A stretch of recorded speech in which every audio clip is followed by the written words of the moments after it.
In this video, we are troubleshooting a Craftsman snowblower that will not start. I suspect this thing has been sitting around just based upon the amount of the dirt on it. There is like not a ton of oil, but you can tell oil's been kind of just on there, so it's collected dust. So I suspect the carburetor is probably gummed up. But before we get to that, let's check the oil. Make sure it's got oil in it. And it does, and maybe a little bit over full. We'll address that. Let's check what gas it does have in it. Okay, it's got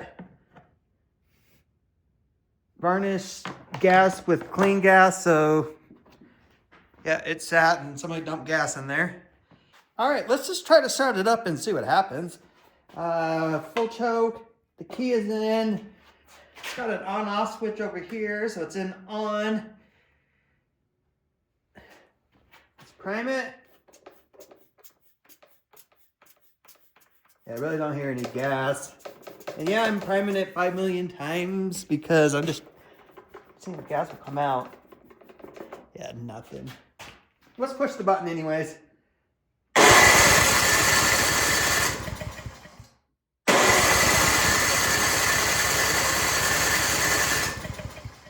All right, we need to get to the carburetor. So on this particular setup, everything is behind this piece of plastic. They have these little finger nuts that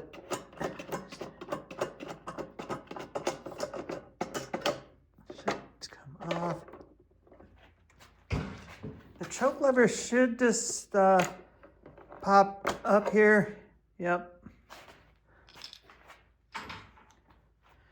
And I believe, yeah, this top part will come off and just kind of set it there. I'm going to spray a little bit of starting fluid right into the carburetor here. Let's see if it will try to start with that way.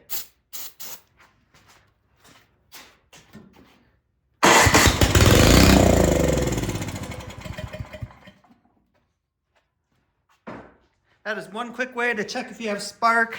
If you didn't have starting fluid, spark plug is right there. You know, take this boot off, pull the spark plug out, ground it, but we don't need to do that. So we need to clean the carburetor. To get the carburetor out, we need to take this prime line and get that off the carburetor. Just use a screwdriver and just wedge it on there and just help work it off. And this one's kind of disintegrating.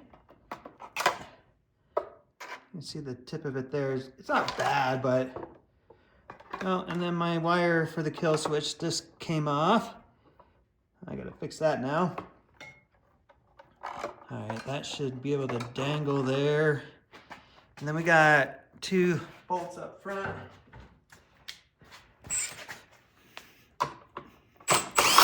Little 8 millimeters.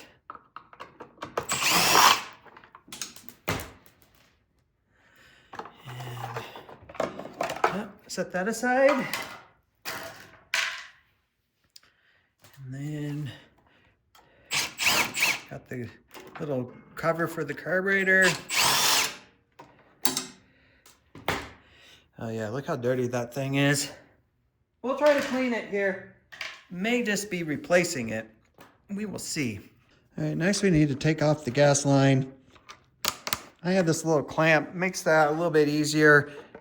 If you don't have that clamp, that's fine. When you just take the gas line off here, make sure you have like a screwdriver or something just to shove in the end of this line so gas doesn't completely go everywhere. Yeah, and just grab this, twist, wiggle, and get it to come free.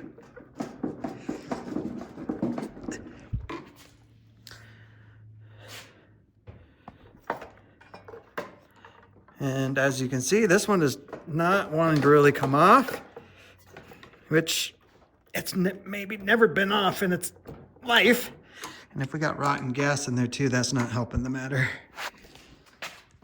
All right, that thing finally came off. And if we had smell-o-vision, it smells like stinky varnish gas.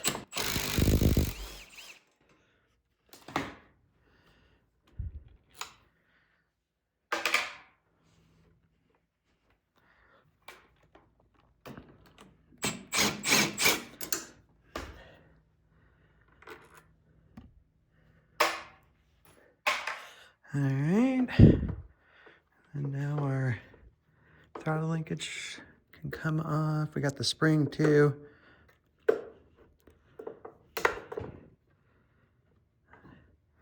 right, let's pull this thing apart.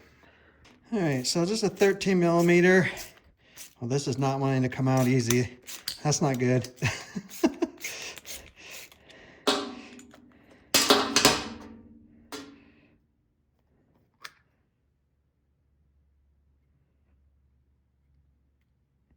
Yeah, that bad. I guarantee that's clogged. My float doesn't want to move. Look at actually the pin here is stuck.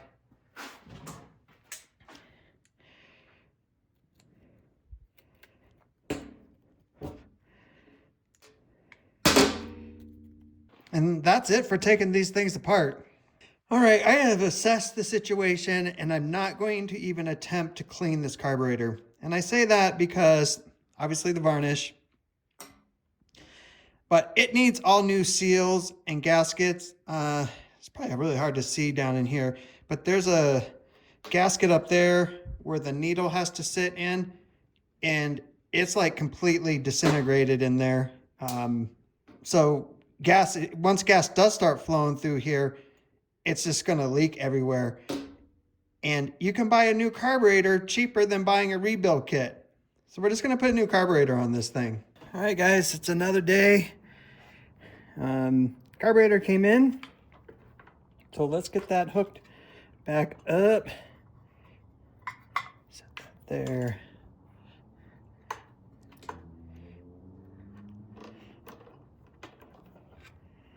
Get our throttle linkage back in there.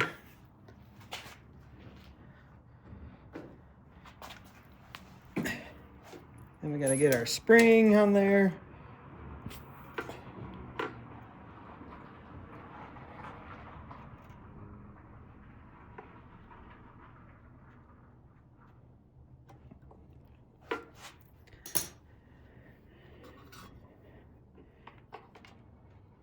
Get our gasket, it's on there, and get one of those bolts kind of started through there to keep it in line. And get the other one in there.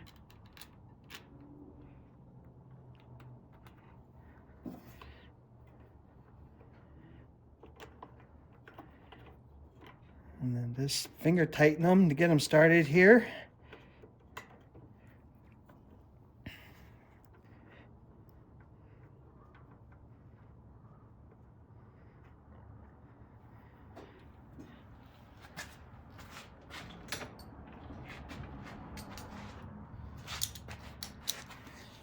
You might notice that the fuel inlet is over here now. I don't think that's going to pose a problem. Just going to have to readjust the fuel line a little bit.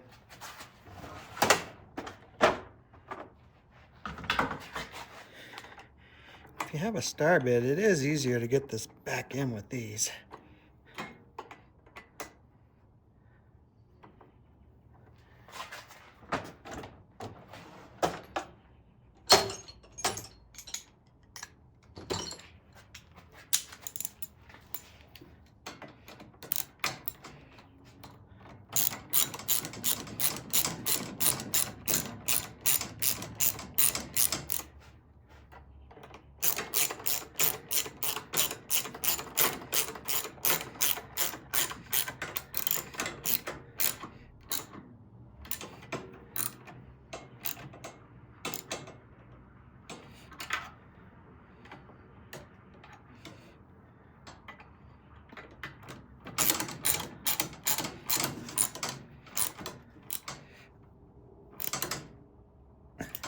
Okay, so I got this back together just enough. I don't have the kill switches or anything like that hooked up.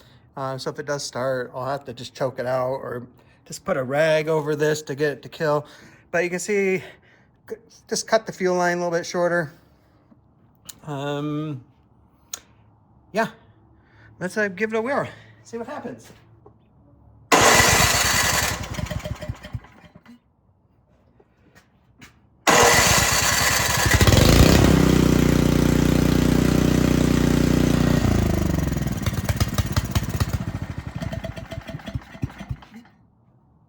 All right, so I put my kill switch back on. This wire just runs up here. I re-crimped that. Put on our prime line.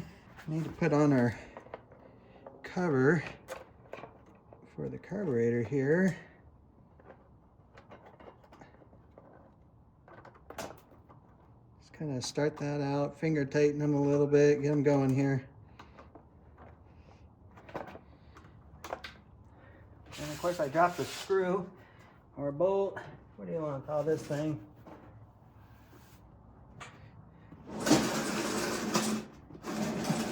Yep. It always goes on the other side. It hits the floor, never to be seen again. I guess I could have put this on before I got this plastic up here. That would have been easier.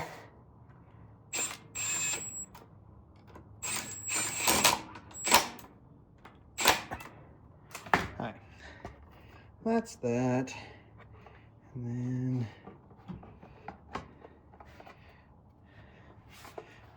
let's see. These. And I hit the camera.